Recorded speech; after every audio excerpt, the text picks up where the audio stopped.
দেখতে পাচ্ছেন গরুর ভুঁড়ি, বটও বলা যায়, ভুনা, আলুর পরোটা, ছোট ছোট ময়দা দিয়ে করা, ভিতরে আলুর কোটিং ভরা আছে। খাবো আর দেখাবো। শুরু করব। ফার্স্টে আলুর পরোটা আমার দুইটা হাতে পরিষ্কার করা আছে। আলুর পরোটা ছিঁড়ে নিচ্ছি। এই যে দেখতে পাচ্ছেন, এই যে আলুর কোটিং ভরা ভিতরে ভিতরে আলু, ধনে পাতা, শুকনো মরিচ, পেঁয়াজ, কাঁচামরিচ, এই যে কাঁচামরিচ, লবণ ইউজ করা হয়েছে আলুর পরোটায়। আলুর পরোটাটা শুধু শুধু খেয়ে দেখি কেমন হয়েছে। বিসমিল্লাহ। হুম, আলুর পরোটাটা খুব মজা হয়েছে।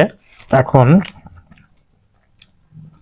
এই যে গরুর সুন্দর সুন্দর ভুঁড়ি দেখা যাচ্ছে, এই সুন্দর সুন্দর ভুঁড়ি দিয়ে রুটি দিয়ে এইভাবে খেতে হবে।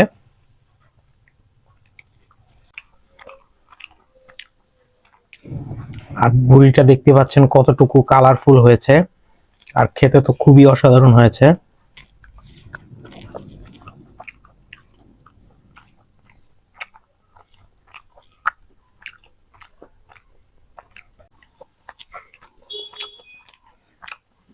পুরাই মশলাদার, মশলার পরিমাণটা এবং তেলের পরিমাণটা পারফেক্ট হওয়ার কারণে খাবারটা খেতে খুব মজা লাগতেছে।